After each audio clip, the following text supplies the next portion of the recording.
Hello, everyone. Welcome to this webinar brought to you by IMT Matcher and IVF Tribe, bringing together experienced voices from across the IVF field to explore the evolving regulatory landscape within IVF laboratories. My name's Matt Pettit, and I'm the Chief Scientific Officer at IMT Matcher. And over the next hour or so, our aim is to explore regulatory compliance, from navigating inspections to balancing documentation with patient care. And the panel that we have assembled, we're very fortunate to have with us today, will share their real world challenges and practical insights. And also you, the attendees, will be encouraged to join the conversation, ask questions and share your experiences. And you can do that by adding to the Q&A section within this webinar, and we'll get round to answering as many questions as possible towards the end of the panel discussion. We're delighted today to be joined by a highly experienced and knowledgeable panel of experts from around the world. I actually can't believe what we've managed to assemble today. It's fantastic. And it's my pleasure to introduce, firstly, Sharon Fensome-Rimmer, who is the Chief Inspector for the HFEA, which is a UK government agency that regulates fertility centres, treatments and research in the UK. I probably didn't need to tell you that. Everybody knows who the HFEA is. But we're also joined by Eva Schenkman, also extremely well known, who is the founder of ARTLAB, which is advancing reproductive medicine through expertise and training in the United States. We're also joined by Rhonda Williams from Australia, and Rhonda is the Technical Director of Health and RTAC, which is Reproductive Technology Accreditation Committee in Australia, and she's working with Certification Partner Global, based in Australia. And last but by no means least, we're also very lucky to be joined by Professor Edgar Mocoanu, who is an honorary clinical associate professor of reproductive medicine and surgery, based at the RCSI University of Medicine and Health Sciences in Ireland. And of course, as well, my co-chair, David O'Rourke, who is founder of the IVF Tribe and also director of embryology at Freya Fertility in Denmark. So let's not forget that he's a well-accomplished embryologist himself. And David's going to kick things off with a brief introduction on the complexities of IVF lab quality control. And as I've mentioned earlier, please remember we will be taking questions at the end, so please add them to the Q&A chat as they pop into your mind as we continue our panel discussion. So it's over to you, David. Thank you. Amazing. Thank you, Matt. Thank you for the kind introduction, and welcome all the panelists. I'm very excited today to be discussing this topic with you all, and welcome everyone in the audience as well. So to kick off this topic, we're talking about regulatory compliance within the IVF laboratory. And as I'm an embryologist, I think about my day-to-day work in terms of the precision procedures that I do, the optimization, and of course, the patient care, the contact that I have with them. But behind all of this sits a complex framework of regulations that both guide, support, and also challenge some of the work that we do. So across the globe, embryologists face a real spectrum of regulatory hurdles. So that could be navigating different standards of consents, traceability, and record keeping, but also staying compliant with some specific aspects such as gamete and embryo storage. All of these are balanced. And we also try to look to the future of how we can balance innovation with regulation, specifically when we consider new technologies for our labs. How can we validate them in a safe way while also striving to increase our success rates? So as I said, these challenges really vary country to country, but they also evolve constantly, which is good. We're constantly striving to stay within our spectrum and building our knowledge. So our role is adapting in this regulatory kind of landscape. Today's webinar, we're going to explore some of the most common regulatory challenges that embryologists face worldwide.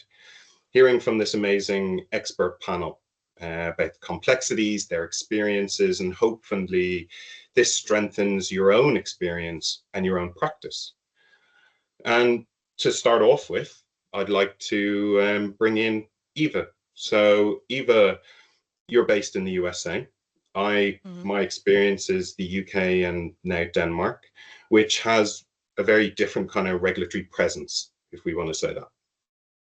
But one of the things that we're all familiar with, and which is common to everything we do, is audits. Now, you have experience at all levels in an IVF laboratory.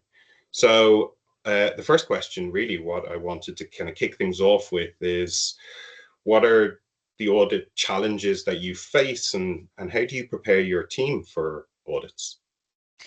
Yeah, and I think, thank you, David. I think what's interesting is, over the last couple of years, I've started working with a lot of labs outside the U.S., and that's really what's really, I don't know if shocked is the right word, but brought to light, how much the ambiguity and kind of some confusion we have in the U.S.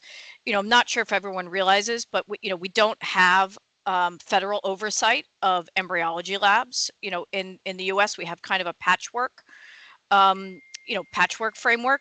We have CLIA, which has authority over our andrology and endocrine laboratories.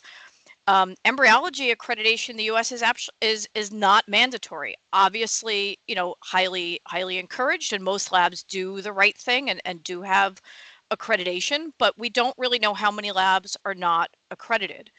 Our estimate is about 9% of labs in the United States have no accreditation for their embryology lab. But if you do have accreditation, we have FDA guidelines, and the FDA just covers donor criteria, and we have FDA regulations that we have to follow for that. If you're going to have your embryology lab accredited, it's typically through CAP, which is the College of American Pathology, or the Joint Commission. You can also have either of those two entities also accredit your lab for CLIA, for andrology and for endocrine. And then depending on what state you're in, you may also have tissue bank regulations that your, which kind of focus on your cryobank and tissue processing and procurement. And then now we have, several states that are also licensing our technologists. So in a lot of ways, it's very confusing for new people as they enter the field. If I want to work in Florida, do I have to have a license? Well, the answer may be maybe. If you're a physician-owned laboratory, you're exempt from a lot of the rules. If you're a clinical or more commercial lab, as I call it, well, then you have to have licenses for certain things, and it's almost impossible to get the license in Florida. Sometimes you have to go work outside Florida and then come back in. So I think one thing I do say for CAP regulation for embryology, they have very thorough checklist that we can follow, so it makes it easier for us for accreditation purposes. But we spend an awful lot of time keeping up with documentation and just having checklist of things, or quality control, and all of this is supposed to have the effect of improving patient safety. And I guess that's something I'd like to hear from the panelists today and their experiences in different countries, is how much how are we achieving that, and how could we improve things in the United States. I am concerned with I don't know if anyone overseas has realized, but the recent devastation to the CDC, who oversees our statistics from IVF, has been decimated. I don't even know if anybody at the CDC exists anymore to oversee our results. And how is that going to affect IVF labs and their accreditation? Is it going to encourage fewer labs to be accredited? And just kind of my final comment on that, I know it kind of went off on a tangent a little bit. The entity that really kind of pushes for accreditation in the United States is the insurance companies. If you're a patient that has insurance, and depending on the state, anywhere from 1/3 to 2/3 of patients may have insurance, you have to use an accredited laboratory. But if you're a cash only clinic, there's no governing entity that mandates that your embryology lab has accreditation. And I think that's just a very scary prospect, because patients have a hard time. They don't even know to look up you know, which labs are accredited or not accredited, or even embryologists that are looking to go work in those labs. You know, is it a safe environment that they're going to go work in? That sounds slightly terrifying, and it sounds incredibly confusing about all of the different things. And you know, I say that coming from like maybe a patient perspective, because they don't know these things, they don't need to know these things. They want to go to their local center, they want to go for treatment, and it sounds really challenging to try and do that, and a lot of admin stuff to try and keep that compliance and figure out what that might be. Now, I feel very lucky because I worked in the UK and we had the HFEA, and we had one governing body who we went to for all of our regulatory conversations. And Sharon, I'd like to bring you in at this point to get your perspective on, you know, what are those challenges that you think are facing embryologists, and coming from the UK perspective in our regulatory system, what do you think they might be? I mean, I think there's, I mean, firstly, thank you, Eva, for that insight into what's going on in the States. It does sound quite unnerving, especially for patients. And I think I'm going to come at this from a patient's perspective as well, because in the UK we have one regulator, it's the HFEA, and we have our set standards, our license conditions, our acts, and a lot of that does mandate, it's mandatory that certain tests, andrology, biochemistry assays, screening tests are done, and they are accredited to ISO 15189, which in the United Kingdom is overseen by the accreditation body UCAS. So we already mandate that. It's mandatory that any clinic that's doing any form of tests that are linked to licensed fertility treatments, that those tests are accredited. And you know, there is that, you know, and we do check that as part of our inspection process, and we expect the clinics to have those third-party agreements, but we also expect the clinics to do that due diligence and checking as well. From a regulator's perspective, I think part of the challenges we have is the constant changes that can be happening, and trying to keep on top of those changes and making sure that the centres are on top of those as well. I mean, I don't want to go into the storage laws that were revised a few years ago, because that's a completely that would be a discussion in its entirety, and that we could be hours on that. So I don't want to touch on that. But again, that has created a lot of confusion, a lot of work for clinics with audits and bring forward systems as well. I think on the back of that as well, because gametes and embryos can now be stored for longer, that then poses a problem of, well, these samples are going to be in storage potentially longer. Where are we going to keep these? Again, those are discussions that can happen and are happening as well. I think from my perspective, I think to touch on audits, Eva, that you've mentioned, the quality of some of the audits that we get, that clinics do, can be, what's the word I would be looking for? They can vary in quality, and again, that's down to those individuals doing those audits as well. I think, you know, it's having as well the right people in the right job doing the right jobs with the right qualifications and the knowledge to do those jobs. You know, and knowing what to do. We talk about traceability. Traceability is critical. It's important that you can do that traceability and that you do those audits.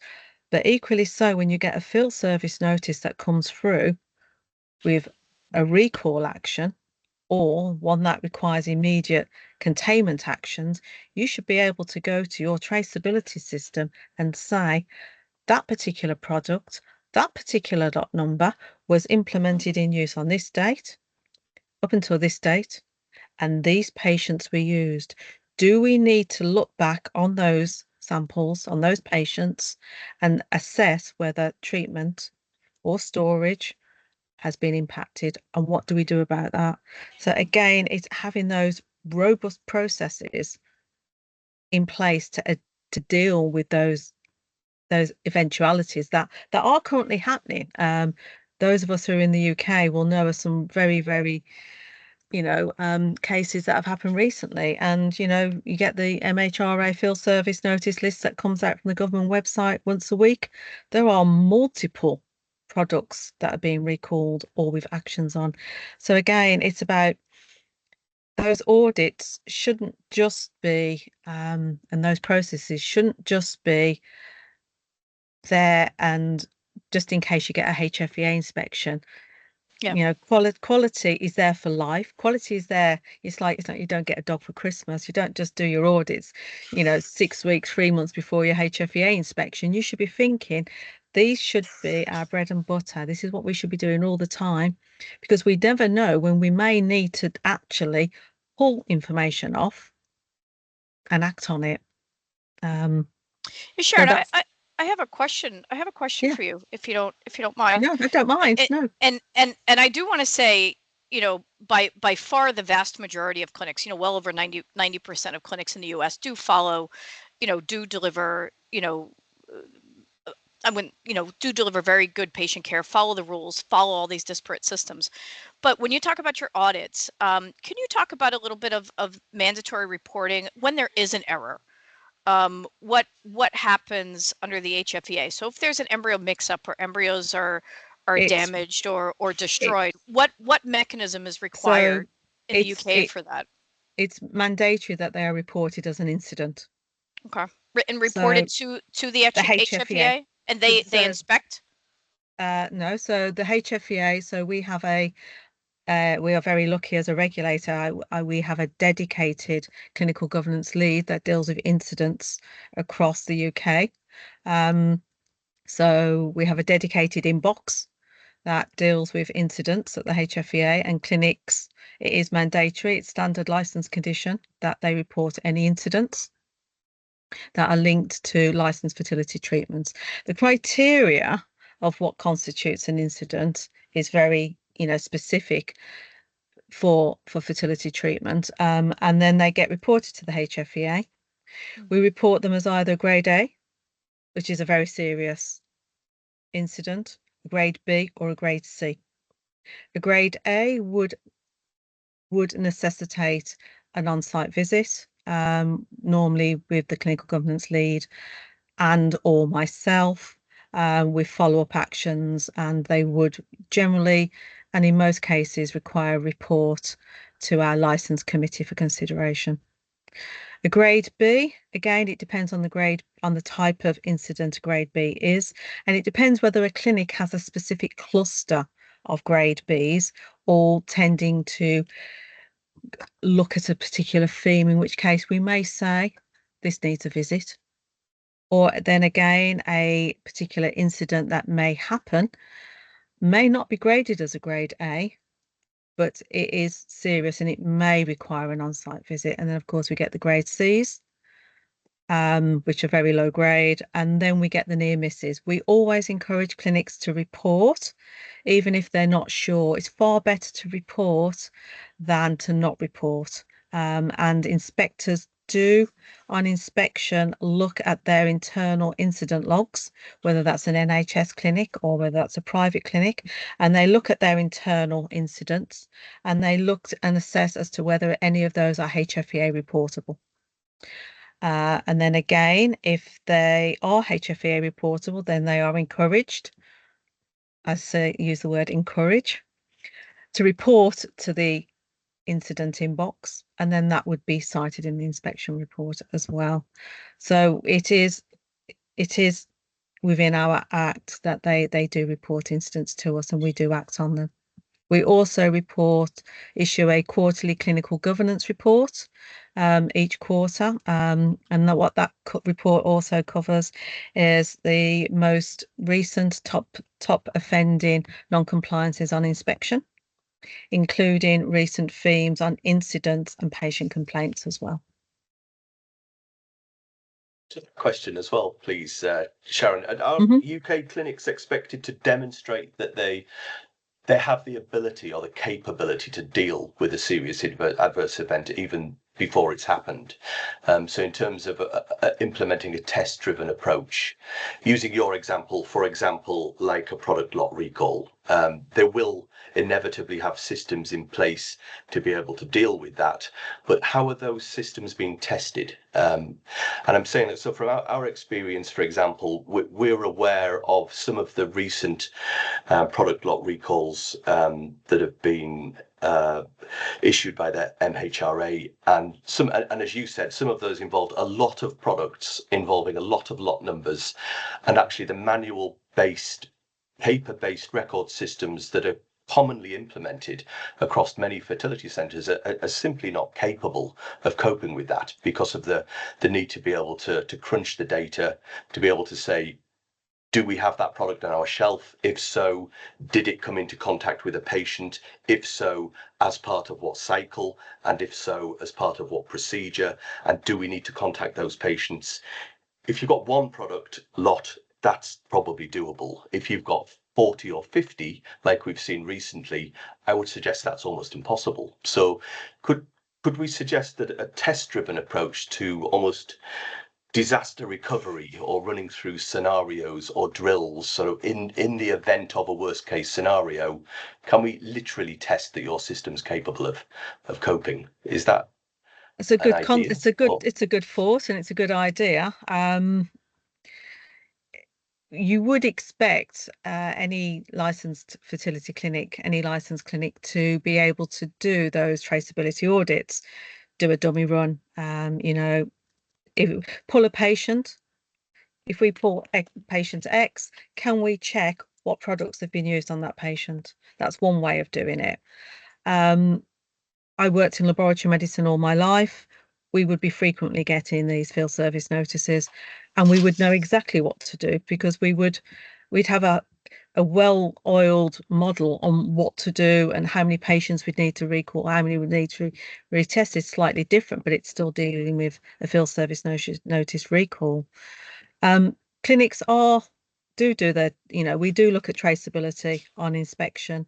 Again, a paper system or electronic system, it's only as good as the people who are using it. Yeah. You know, and I've used paper systems, I've used electronic systems. Again, it's only as good as the people and the processes. It's only as good as the process. You can have a good process, but it can be paper driven, and you can have a good process that's electronic driven. But as long as that process is good, it's about the process, and it's about this technical understanding of the people who are overseeing the process. Thank you, Sharon. What to do.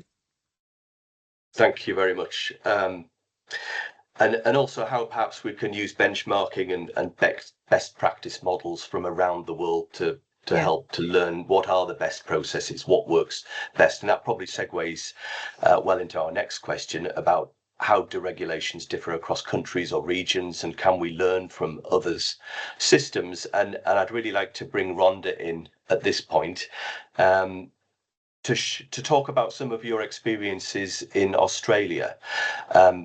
So how do regulations differ in Australia compared to what you see from elsewhere in the world, and what are the sort of challenges and pain points that you're experiencing in your capacity in your role?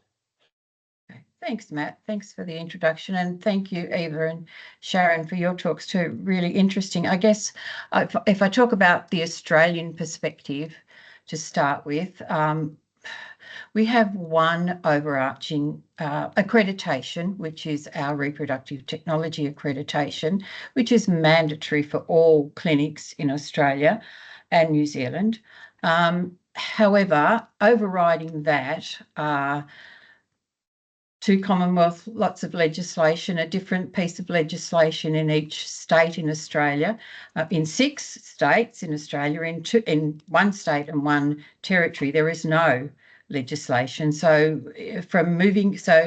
we don't have a national system, which is a challenge, particularly when a number of clinics work across several states within Australia.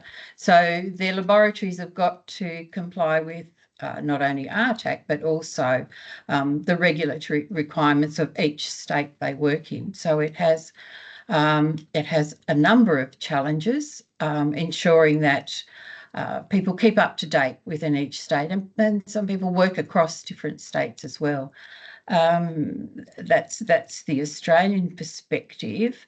As I said, the RTAC accreditation is mandatory. It's part of licensing. So to be able to operate a clinic, you need to have that. However, you need to also have state regulation. Some state regulatory bodies are more proactive, I suppose. So they also do inspections on clinics, as well as having the RTAC. Other states do not. The reporting systems across each state are quite different. The cryo storage limits across states can be different. The family limits for donor treatment can be different. So it's, it is not particularly easy. And there is a move at the moment to look at federal regulations. However, that will likely take some time, but it does have its challenges. From an RTAC perspective, the code of practice that the Australians have to comply with has been adapted to Southeast Asia.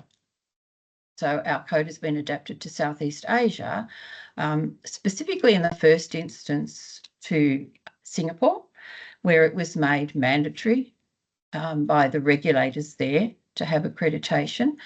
But since then, other countries within Southeast Asia have also picked up. They do not always have regulations within their countries, so they are using the Australian regulations, I guess, to monitor their compliance, to have some sort of benchmarking system that they comply with. And yeah, I mean, as much as possible, we try and match it to what the higher standards are within Australia, I suppose, but bearing in mind the limitations within those countries in some instances, when there is no specific requirements around storage, cryo storage. You were talking about that, Sharon. There are some countries that there are no limitations, and the RTAC code of practice also does not have a limitation. It then refers back to the state regulations, which again is going to be different. So yeah, there are a number of challenges across the board to deal with. Rhonda. Yeah, it's great to get that viewpoint from different countries, not just Australia, but also interesting to hear about that now moving into Southeast Asia as well. Yeah. And Edgar, being the president of the IFFS for many years, one of the hats that you wear, you inevitably have a very broad experience across a number of countries as well. You've probably experienced incidences where things have gone wrong because of, lack of standards or poor regulation. What's your view based on your wide sort of experience, Edgar? Oh, you're on mute. Sorry, Edgar. If you could unmute. Thank you, Matt. Thank you, David. Great initiative. Delighted to share this stage, virtual as it is, with very experienced practitioners from around the world. May I just start with a document that the IFFS, the International Federation of Fertility Societies, reports every 3 years. And this is a unique document called a triennial report. In the past, it was called surveillance, that looks specifically at regulation of IVF services, ART services, mainly from the perspective of the patient access, financial support, and ethical, legal aspects of IVF. This is freely available on the IFFS website.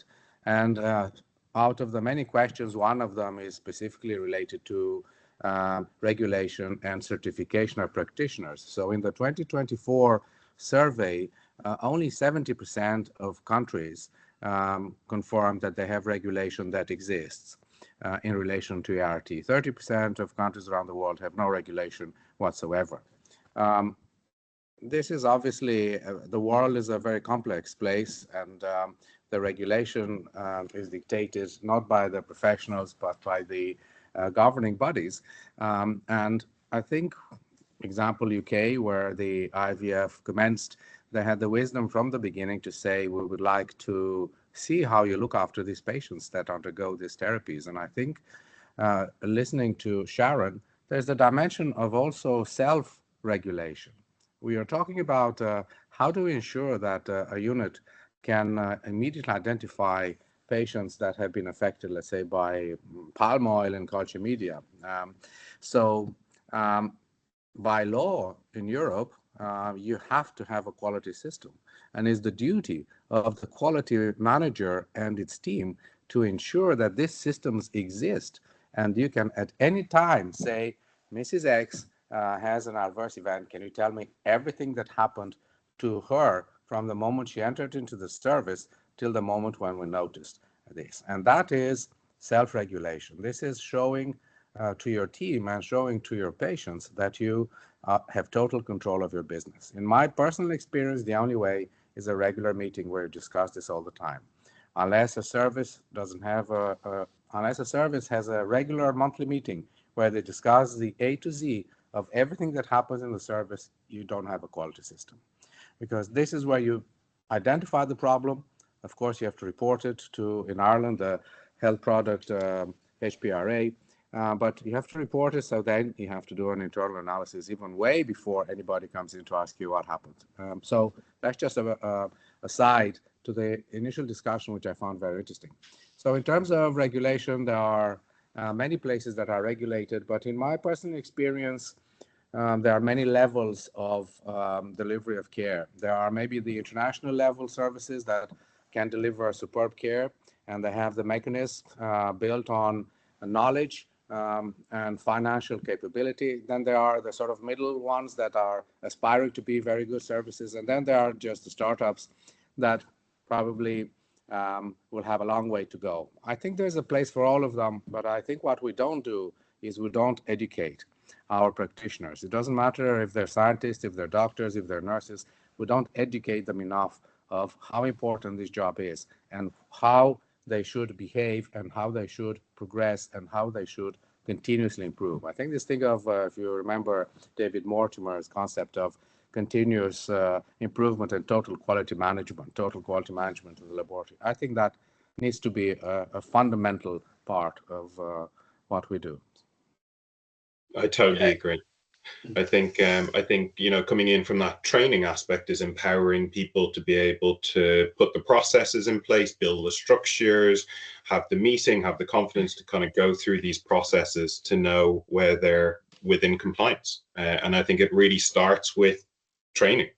And I think training is something I'd like to come back to a little bit later on. But I was just, when you were talking, I was thinking a little bit about how you have monthly meetings and how really regulation impacts kind of workflow and the compliance of that.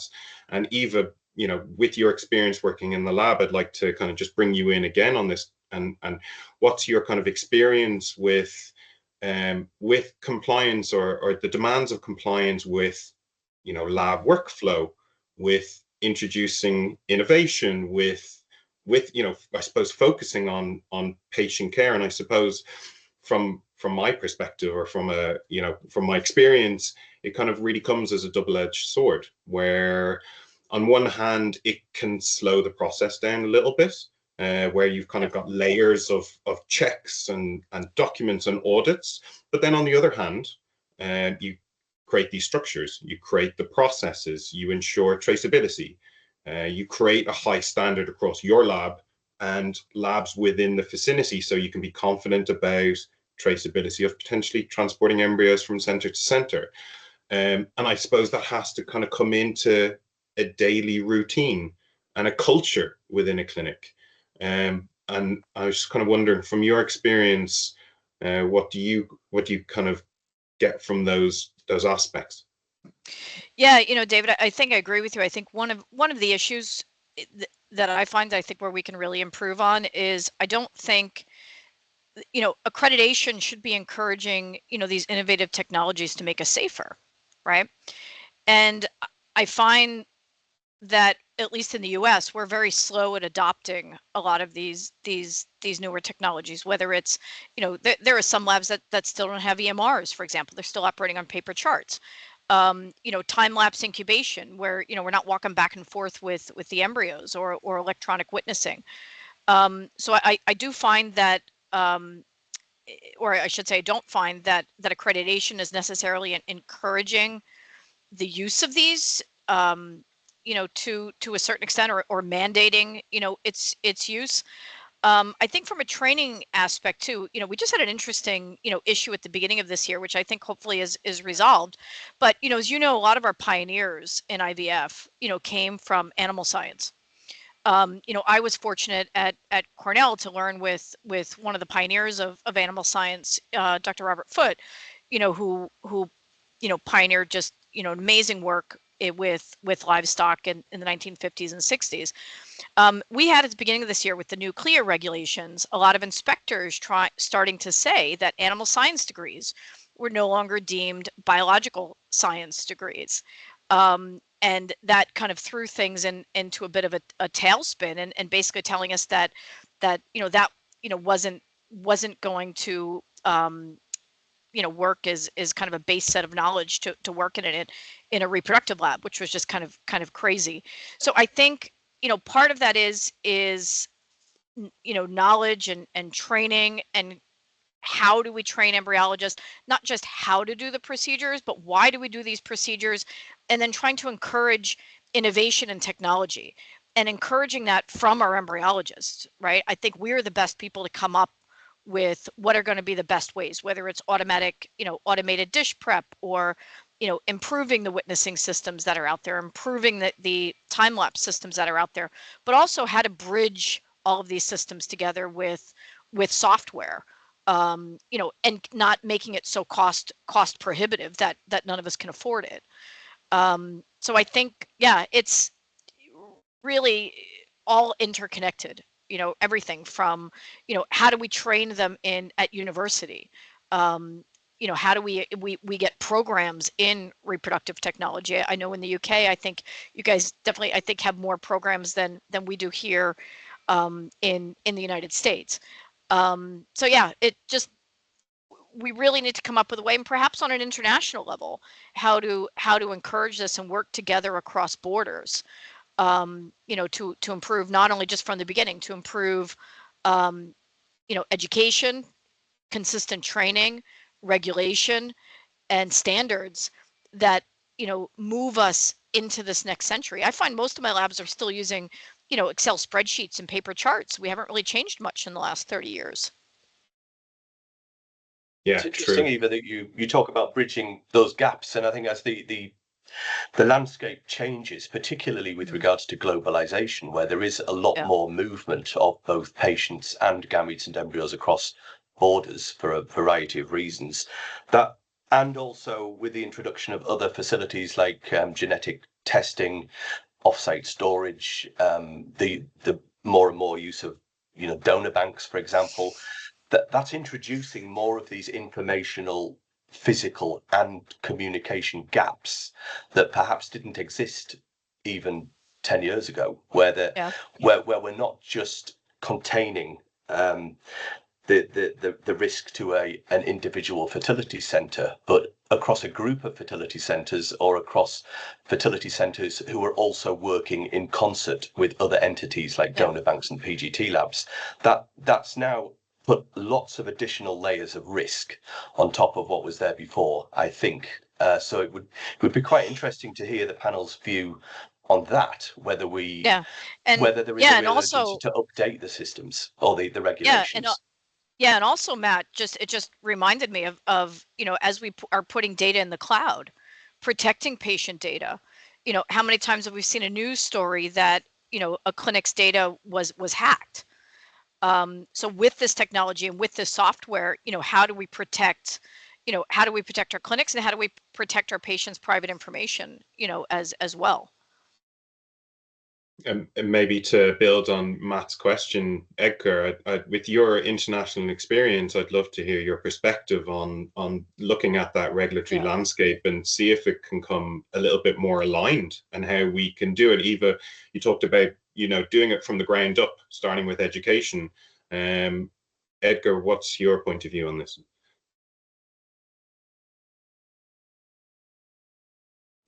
You're muted, Edgar. I think humans like to be regulated to a certain degree, and other humans don't want to be regulated at all. And this is where the conflict arises.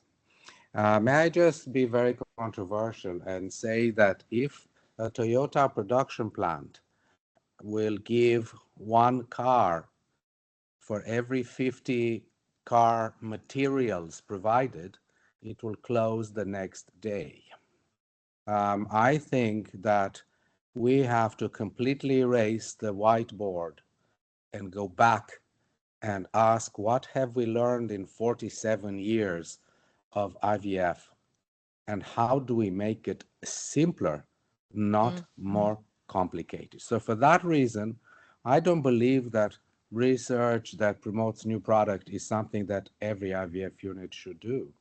I think it's only those IVF units that reach the zen of quality management can afford to look at their data, can afford to look back what they've learned from the process and how that process can be improved. And these are the units and the services and the people that should be supported. So, for example, Sharon could bring in an idea that says, we will come in, and if we see that you have the best quality system in England, we'll put your name up there to say we've never seen a quality system like this in England just yet. So you're the first ones. It makes very impressive read, the Toyota website. You should go. They celebrated 75 years of existence. The most impressive part is what they did in the 50s. In the 50s, they started doing creative idea suggestion system. If you're a simple worker on the assembly line, if you had an idea, you'd go in, and they looked at all these ideas and implemented lots of them. They put their people's names up and they changed the world. I think now is the time for us to do this, to look back and say, what did we learn? What is obsolete and mustn't be done? As Eva said, what's the point in having paper? It's all computerized. You can see a process visually on a computer and say, where did the patient stop here? We need to learn from the industry. If we look back, our process is an industrial process. It's a medical service. It has employees. There's a product. There's risk management that we need to look at. There are measures of efficiency. There's a need to improve continuously. So that's what I'm thinking. Fantastic, Edgar. What about, as well as production lines, what about other safety critical organizations? Most notably aviation, for example. They've been dealing with risk forever, but also other sectors of healthcare. So, for example, if they've imposed mandatory human factors training, recognizing that one or more of the recognized human factors are always at the root cause of every serious adverse event. So should the IVF profession follow suit by incorporating human factors training, for example, for everybody who's working within the profession? Because from what we see, it doesn't really resonate at the moment. There is not a sort of clear understanding as to what are the root causes of error and serious adverse events. And could we perhaps learn from, as well as other industries, could we also learn from safety critical organizations as well? Perhaps Rhonda, do you have any view on that? Yes, I was just thinking about that. We do not teach humans very well at all, and I totally agree with you. I think there probably is a need to incorporate that sort of thing, because yes, we have processes as Sharon talked about, and a system is only as good as its process, but there's a human behind that every time. Even if we have automated processes, there's still a human behind it. So I totally agree. That sort of training could be part of you know, your mandatory requirements. Just exactly how you would implement that might be difficult, but it would certainly be something to think about on a global perspective. Yeah. Is anyone finding, I don't really know what the landscape is outside the US with venture capital and private equity. Are they acquiring clinics outside the US at the rate that they are in the US? And do you think that's helping or hurting, you know, the potential regulatory landscape and patient safety? Sharon? It's a tricky question. I think that there are venture capitalists purchasing UK clinics. I am aware. I don't know the names of them. You then, I suppose, get into that discussion of corporate governance and clinical governance discussions, which are very, very different. You know, corporate governance will be looking after the one set of risks and finances, whereas clinical governance will be looking after your patient safety. And you have those two camps. To go back to the quality side of the discussions as well, I'm going to be a little bit radical here, and this isn't going to be the HFEA's opinion. This is I'm just talking as myself, who is a qualified quality practitioner. You know, quality is only good as those individuals who are trained and competent to do quality. If you go anywhere in aviation, aerospace, Edgar, you talk about Toyota. Quality was invented back in the 1920s by you know, a gentleman by the name of Mr. Taylor, you know, and the whole Honda experience. But those are individuals that are trained in quality and they deliver it to that high standard. I'm not advocating that for the UK because it would cost money. And it is incredibly costly to be trained to not just do quality, to do the audits, you know, how to do root cause analysis. You know, when something goes wrong with an incident, I want someone to process map it. I want you to process map what has gone wrong, every single step where there has been a human force or decision, and I want you to process map that and find out what happened and where was it released. You know, that is what I expect people to do. You can't mandate that people are trained because it does cost money and these courses aren't cheap. But when we talk about human factors, there are courses out there that are being run by organisations such as HSSIB, who run the PSURF training. PSURF, you know, human factors, this has been around for many, many, many years. And really, we want to know what went wrong and why. And it is as simple as that. But equally so, you need to be able to give people the tools and the knowledge to do those jobs. Unfortunately, it does cost, you know, but it is about investing. Is there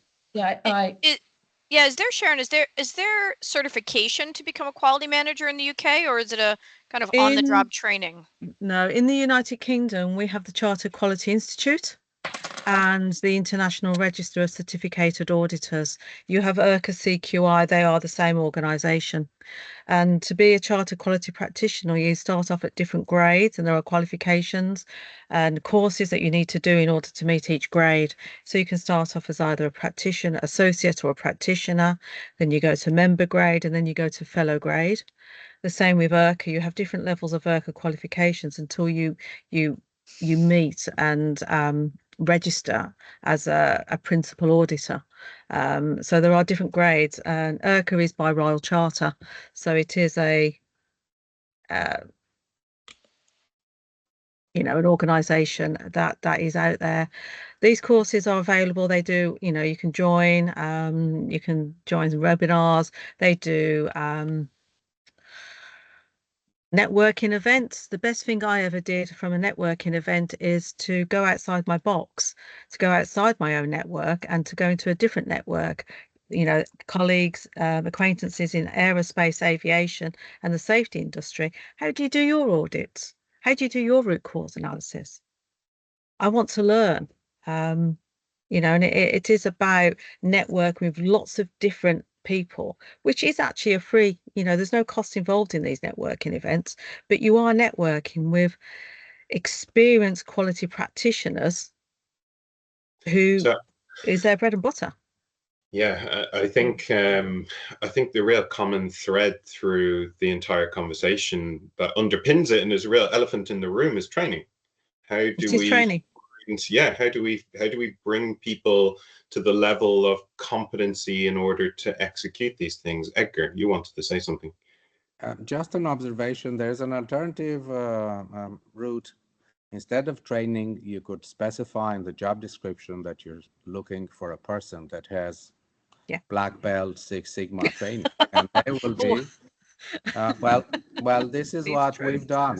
When the quality management system was introduced compulsory, we advertised and we specifically employed a person that worked for the Irish Rail that had Black Six Sigma. So he came in and did everything. The second step that we did is to understand the processes.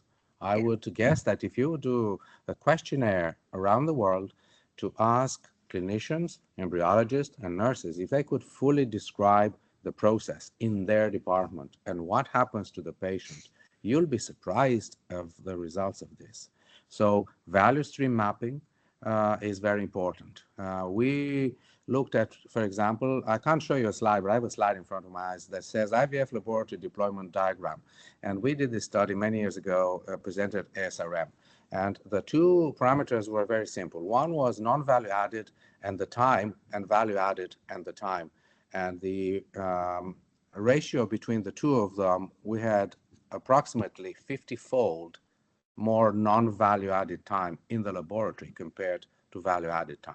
And if we just do this, an IVF unit looks simply, what's the process, and simplifies it. That would be a tremendous step forward and could be part of education. And this is where the aviation people or any other group can come in and help you, where they just take those beautiful notelets and they put them on the wall and say, this is not needed, this is not needed, and just make it simple. So if it's wanted, this is the type of activities we need to do. I mean, our profession doesn't go to talk to Boeing or Airbus or any of those guys to say, we'd like to learn. We did it because it happens that one of my relatives is in the engine refurbishment industry. So they take a whole engine completely apart and they put all the pieces through and they sign after they start it up at the other end. That's serious work and responsibility. Also, our people, by doing this process, will understand the immense responsibility that is in their hands when the product goes through their hands. And that's sometimes not understood. Thank you. And no, I think that's absolutely amazing. I think that's very, very good advice to get your stickers, put them up, and take things away that just take away from the core focus of what you're doing. And Edgar, as well, from what you were saying previously, is like strip it down to the basics, because we're adding all these extra things to what we do, and how much benefit are they having? What's the cost ratio? Cost benefit ratio, and it might be tricky. But I'd like to go back to your experience with the aviation industry, because we've had a question that came in from Kim, and they were asking around human error. And so one of the things that the aviation industry do to avoid human error is do checklists. And it seems like such a simple solution, and it's not really something that we do. We don't call it checklists. We have traceability, which kind of brings us through processes. But maybe checklists can be something that is implemented into our simple processes. And I think checklists, you could minimize the steps and you could make them very streamlined. So from your experience, Edgar, is that something you think could be a viable option? Absolutely. Yes. A checklist, and what a checklist remains a checklist. It's the process of reading the checklist and ticking the boxes and ensuring you only do what is written on the checklist and nothing else. And that is the hard part to implement. But yes, a simple checklist to say you're now checking fertilization. You have to do 1, 2, 3, 4, 5, 6, and you tick that you've done all those ones, and this is the result. Yes, absolutely. Okay, good. And I think that question from Kim, and thank you, kind of segues us into the Q&A. So if you have any questions for any of the panelists, that any issues that have come up or any advice that you'd like to get, please put the questions in the Q&A and we'll discuss them over the next kind of couple of minutes. The next question I'd like to raise, there's no name on this, but Sharon, you were talking about incidents and categorization of incidents A, B, and C. Are you able to provide any examples of those, any experiences that you have? Maybe not experiences, because that might be a bit too close, but just what an example of A, B, and C might be for people to be aware of. So this can be a little tricky because I can't disclose details and it, the elements, the actions associated with that. So, for example, a field service notice that's not acted upon, traceability isn't done, not reported to the regulator as an incident, and has the potential to impact multiple embryos and gametes, would potentially, and I say potentially, because again we would need to look at the impact of that, could be graded an A. And I say potentially, because obviously we would need to know, we would need that root cause to ascertain the impact, how many patients impacted. It may well be, to use a phrase, no harm, no foul. There's no impact, in which case it would be downgraded to an appropriate grade. But the very fact, if they couldn't do that traceability, they couldn't do that, what I call the immediate remedial actions of, okay, we've got this field service notice, we've got this lot number. Firstly, how I would expect the basics of how many boxes of that lot number did we have? I would expect that as a basic, and I expect them to be able to do that from their own recall and traceability. And I would expect them to be able to tell me the first date and time it was used and the last date and time it was used. And then I would expect them. But again, if they couldn't tell us all of that, again, that goes into the whole picture of the incident and the severity.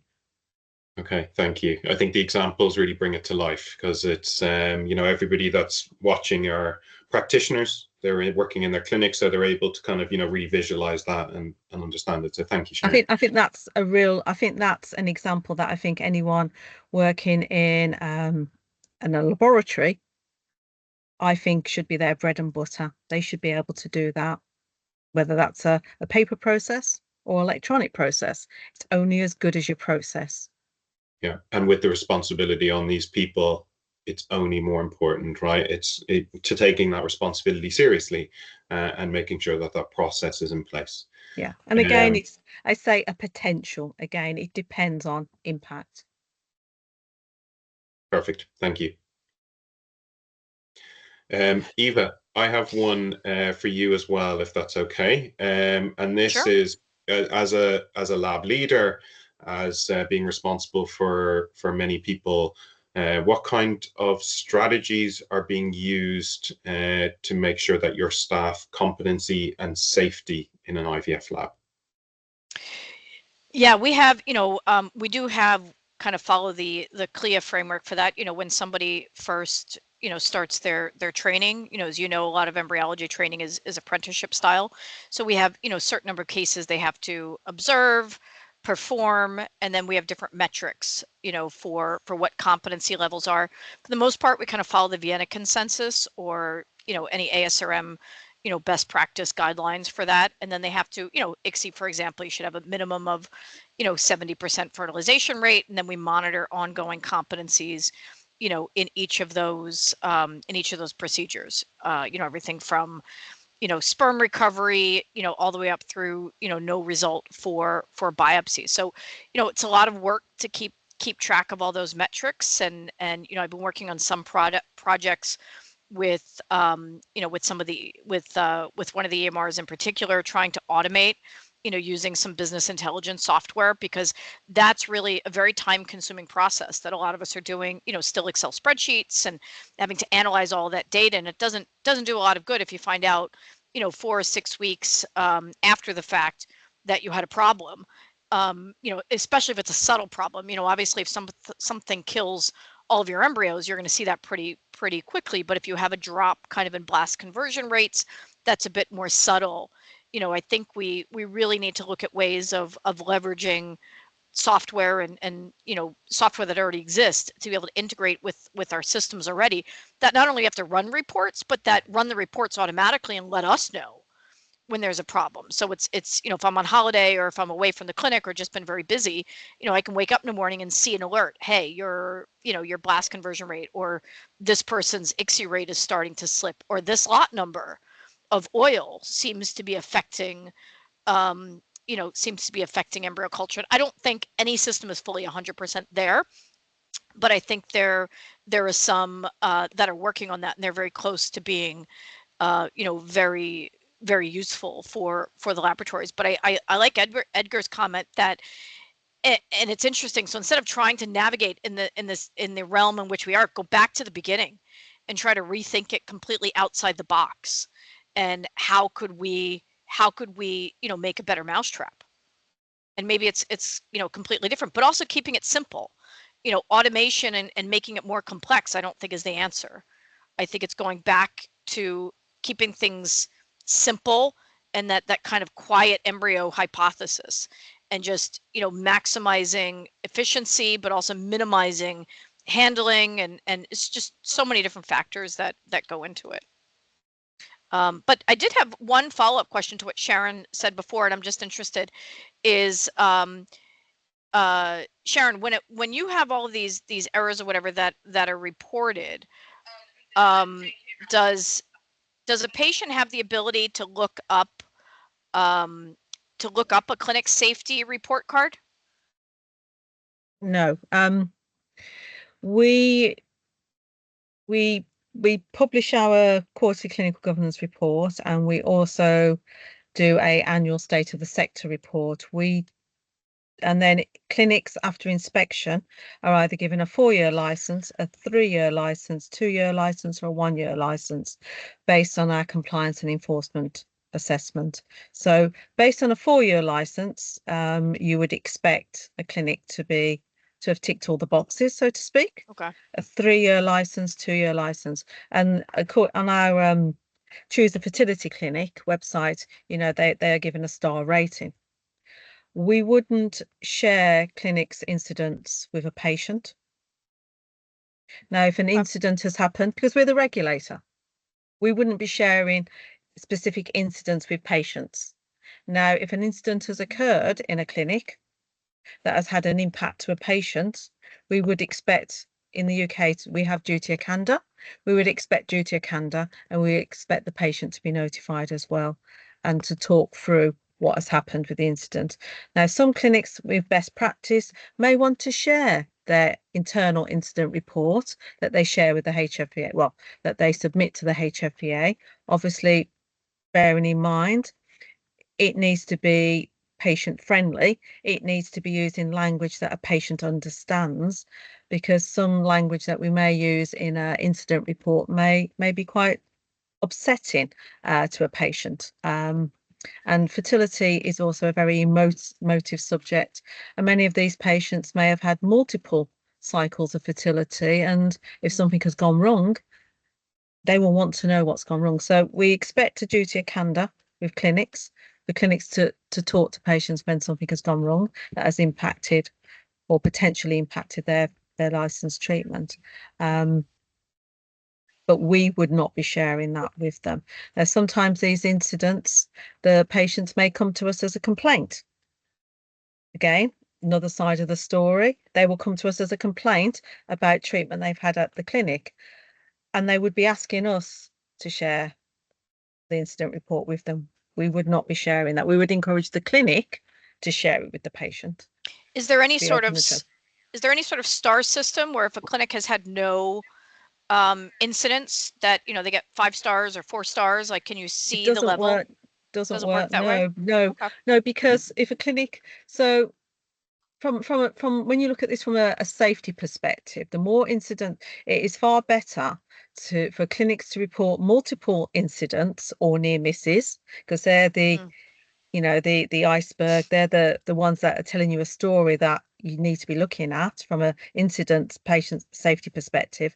It's far better for clinics to be reporting lots and many than none at all. So I would be more concerned about a clinic that never reports anything in a 20-year history. I'm using quite a loose exaggeration here, than a clinic who has like reported a fair few grade Bs, has had no grade As, but has had multiple grade Cs and lots and many near misses. I would be saying, okay, I might want to talk to them about their near misses. Do they know what constitutes a HFEA reportable incident? And that's a different question. But equally so, they're being open and transparent with their reporting. And any clinic that is open and transparent is a safer clinic, because they are taking it very seriously. From a, you know, it's I always say it's not what I know that keeps me awake at night. It's what I don't know that keeps me awake, or the potential to keep me awake at night. So it is far better to have a clinic report than to not at all. And we always say we have a very you know, open policy. It's like, if you're not sure, just report it. Report it if you're not sure. We've got my clinical governance lead who works at the HFEA. We are very fortunate to have a dedicated clinical governance lead. Has a very, you know, if you're not sure, report it, or you know, we'll arrange to meet with you. We can discuss it with you. Yeah. It's far better to take that approach. Yeah, Rhonda, do they have any sort of reporting mechanism in Australia that you have to report any incidents? Absolutely, we do. And I was just thinking about Sharon there.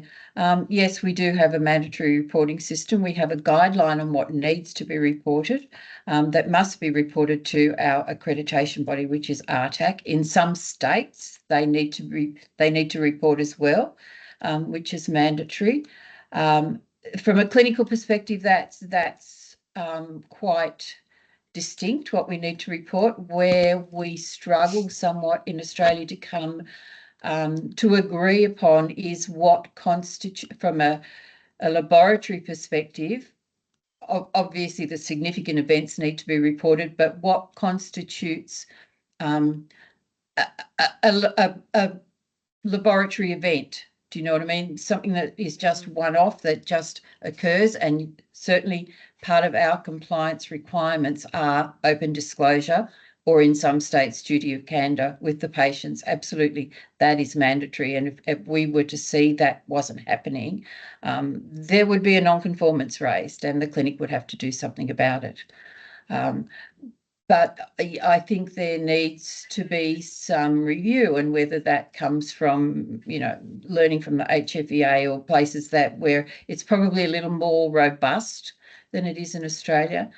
From a laboratory perspective, absolutely report. And I totally agree with Sharon. You know, if you see a clinic, and clinics will call you all the time and say, should I report this? And I just go, yes. You know, absolutely.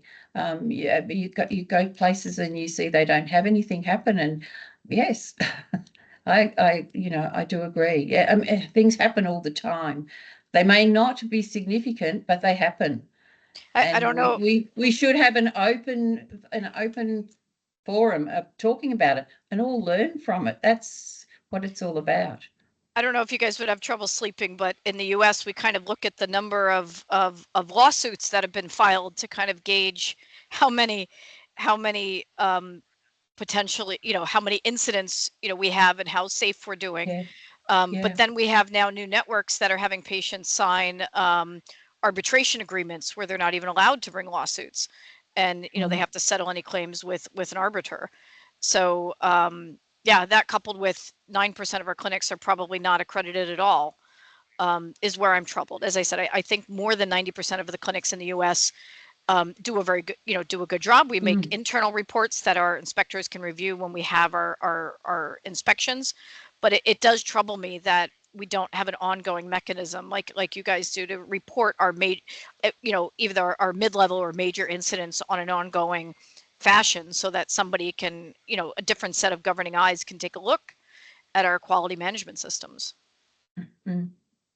Sharon, you wanted to make a comment. Yeah, I think to go back to Rhonda's one point about the grading of incidents. I mean, we have a risk matrix that we use to grade our incidents.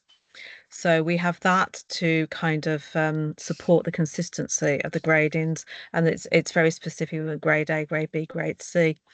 But it also helps having a very experienced individual who's very experienced in this area of clinical governance, who's grading these as well with myself. So, we will frequently, and we have our own clinical governance meetings at the HFEA where we discuss incidents, we discuss complaints, we also discuss whistleblowing as well when we do get them coming in, but it is mainly incidents where we discuss that consistency.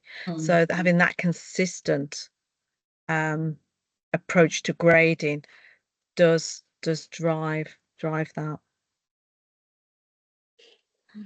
So one comment that's coming from Kim Pomeroy, who just wanted to really answer one of Eva's questions and make the point that the investment and the capital required to implement systems that can underpin patient safety and reduce the risk of error does often come from private equity and consolidation of clinics. And I think he's advocating that the larger clinics, the better corporations that have the investment to be able to put safety first and implement systems, as Sharon said, that may be costly. So it's more of a comment really than a question, but it's quite interesting. Thank you, Kimball, for that comment. I guess my question would be, looking at the amount of money that we charge for IVF in the United States, which is many factors greater. We have clinics charging upwards of $20,000, $20,000 to $30,000 US for an IVF cycle. But yet the far majority of our clinics don't implement some of these technologies like time lapse or like electronic witnessing. So I guess my question is do you share, or Matt, do we agree with that statement, that has it been the consolidation that's given us, we by far have higher revenue for IVF than UK or Europe, but I find, at least on my travels, that when you charge a fraction of what we do here for IVF, that time lapse is used a lot more often. Electronic witnessing is certainly used to a larger extent, yet your revenue is significantly less than what we make here in the United States. So Edgar, what are your thoughts on that as you have, experience all over the world? I have the same experience. I've been in many units, and all of them had video recording of embryo culture.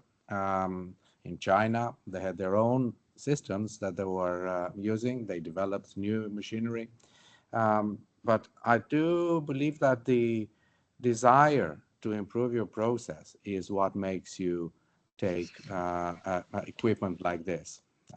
It's not the fact that you're charging more, so you'll put more. You have to remember that if you charge more, and you're owned by an investment group, and there are a lot of shareholders that also charge more for your services. So not necessarily the money goes back into improving the process. So I think the units that are inquisitive, that want to progress a better quality system, will explore new equipment and will explore new ways of adding value to the process. And if you, for example, decide, I would like to change to a continuous monitoring now from just simple box incubator, okay, you might realize that you will improve your pregnancy rates phenomenally. But if you're going from a tabletop where you have a 50% pregnancy rates across the board, the simple monitoring of your embryos might not give you that huge edge and competitiveness. So, but a lot of people use, but I think machinery is very expensive these days, and I don't see how this pieces of equipment will continue adding value that is seen at the end, which is the pregnancy, the clinical pregnancy, and the safety of the process. Yeah, I think certainly from our analysis with working with many hundreds of fertility centres around the world is that actually the outdated manual paper-based time-consuming practices are actually by far the most expensive way of working. So in terms of justifying the cost of implementing well-validated safe systems, it can be quite easy to demonstrate that it is a much more efficient and way of operating. So that should be carefully considered as well.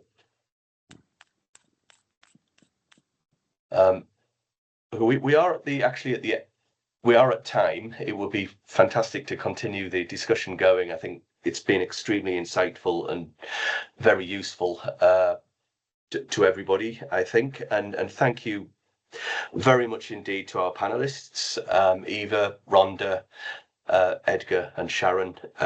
We're eternally indebted to you for joining the conversation, and hopefully the conversation can continue. And with that in mind, please do get in touch with us either here at IMT Matcher with any more questions that you may have, or head over to IVF Tribe, which is a great educational platform to join and take advantage of their network of experts in the field. I think there is plenty of further discussion to be had. Thank you all for joining us today. And David, if you would like to have the last word as our host. Yeah, absolutely. Thank you, everybody, for joining us. It's been a fascinating insight, and I think we've been able to edge out a few interesting things. And I think there's been that common theme of education, training, starting from the ground up. And we've also been able to touch on many different aspects of different regulatory systems in different countries, which has been really interesting. But thank you, Matt, for being co-host, and thank you, Eva, Rhonda, and Edgar, and Sharon for being part of it. It's been really fantastic. Thank you. Thank you, everybody. Thank you. Thank you. Thank you. Bravo. Thank you. Thank you. Bye-bye. Bye. Bye-bye.